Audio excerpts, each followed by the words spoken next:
Hey guys, Coach Sarah here. So today I'm going to be talking about strict pull-ups, strict pull-up progressions, and some things that we can be doing in quarantine to be working on pull-ups, which will carry over into all of our kipping movements when we're back in the gym. And also strict pull-ups just make you stronger all around, so it's a really good thing to work on. So I'm going to show you how to do this with, sorry, I'm going to be walking around a little here, with a barbell and a rack, because if you don't have a pull-up bar, this is a great substitution. And I'm also going to show you some stuff that you can do even if you don't have a rack and a barbell or a pull-up bar, so you can still work on these at home. So one thing that I do want to touch on real quick is if we have a barbell and we're using the rack for pull-ups, we just want to make sure that if we have one of these hooks like I do that's flat, that we secure our barbell to that hook. I used a band just like the ones we have at the gym, really like any like rope or string or like securing device that you have at home will work, just because if I don't secure it, the barbell will roll on me as I'm doing my pull-ups, and we just don't want that. But if you did grab one of the racks from the gym, one of the black racks, I think, they have the like angled clips. That's my visual of an angle. So like, yeah, angled like that. Then you just want to make sure that you're standing behind that bar when it's in that angled clip so it doesn't roll on you. Anyways, so I'm going to start by going over some chin over the bar holds. So that'll build some great static strength. Then we'll add in the eccentric movement, which will be a negative. And that's great stuff that you can do throughout the week, and that will build great pull-up strength. That's actually how I got my first strict pull-up. I did negatives every week. And then I'll go over some stuff I learned at the gymnastics course I took a while ago about doing tempo pull-ups with your feet on the floor for a toe spot. And then I'll discuss some rowing that we can do without the bar if you guys don't have this setup. All right, cool. So I'm going to have this a little bit further away because I have a weird setup in here. So don't mind me as I'm walking back and forth. All right, cool. So for a chin over the bar hold, again, make sure your rack's secure. You can go about this any way. If you have a pull-up bar, you can get a box if you don't want to jump up. If you don't have pull-ups yet, you can kip up to the bar. Whatever you need to do.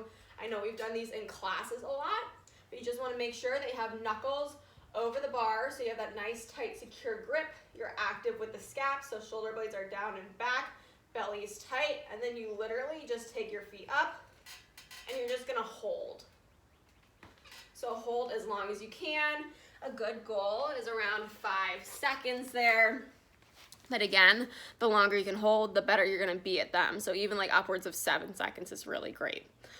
If you want to add in that eccentric movement, the negative, I'll go over that next. So you can go from a hold into a negative, or you can do these two movements separately. So with the negative, I'll talk about it and then I'll demo, because talking while you demo is really hard.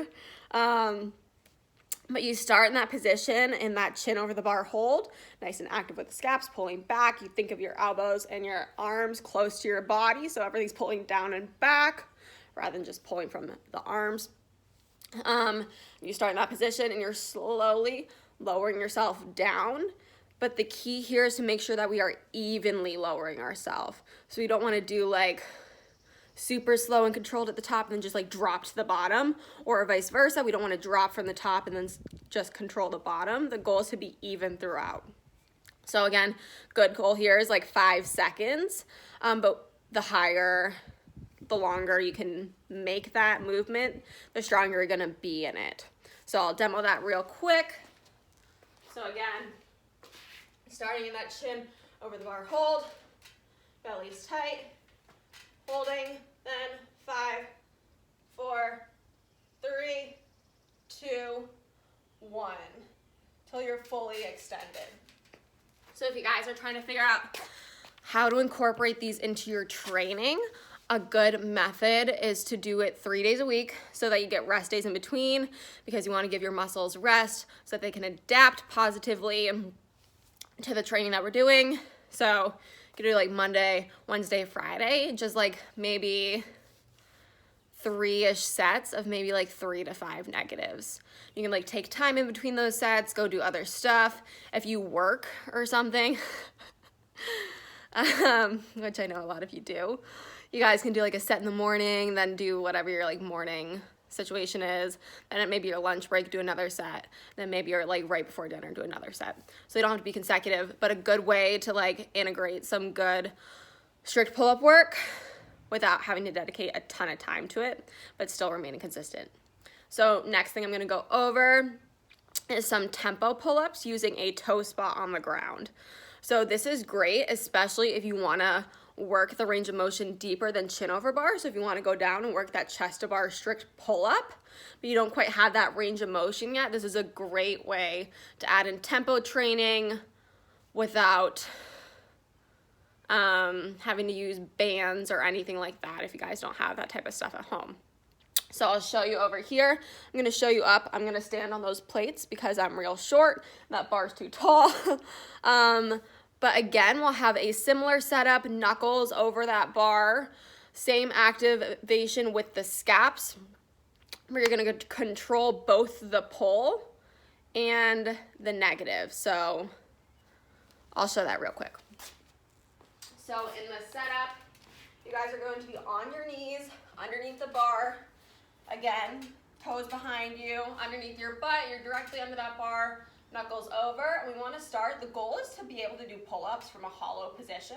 So belly's tight, hips are upright, they're raised, that's the word. Scaps active.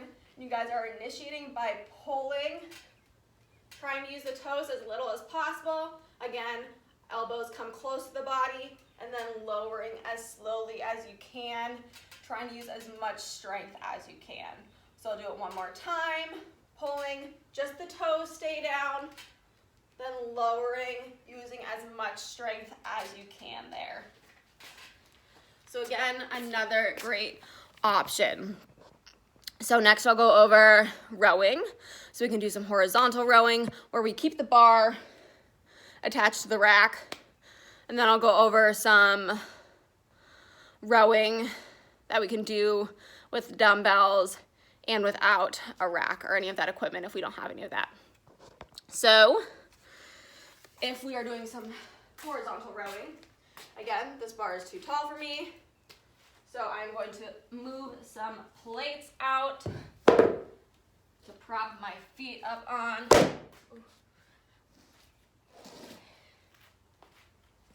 We'll see if this is too aggressive, but again, you guys are gonna dig those heels in, extend the arms, activate the scaps, pull all the way up, release, come back down. Scaps, pull, release. So the more parallel you are to the floor, the harder it gets. So if I add on a couple more plates, make this a little higher, I'll be able to pull deeper with that row. So again, one more time. I'm below the bar. I'm pulling up, touching the chest, releasing. Scaps pull, release. And to even make it a little more difficult, you guys can add in a pause at the top. So try to hold that tight pull position once you're at the top of that row, and that'll really build strength, especially with strict chest to bars, which are really hard. All right, last one I'll show you. I'm gonna show you some rowing we can do with dumbbells. You can also do this with a barbell if you don't have a rack. So here, I know we've been doing this a lot in classes lately if you've been taking our Zoom classes, but you guys wanna be basically have your upper body parallel to the floor. So making kind of a right angle with your legs, your upper body. You can hold the dumbbells at your sides, active scaps, pull all the way up to your rib cage, tight elbows, release back down. So everything stays nice and close, hold, release, hold, release. So again, like I mentioned, I think I said it with the negatives, all this stuff very easy to incorporate throughout your day. You can do a couple sets spread out, maybe like breakfast, lunch, and dinner. I'd recommend before you eat though. If you're like me, food doesn't sit well in your stomach if you try to work out after. But maybe just like 3 to 5 sets of like 3 reps at a time. If you guys have any questions, let us know. If you have questions on how to hook up your bar to the rack, don't be a stranger. I don't want you guys hurting yourself with any rotating bars, and have fun.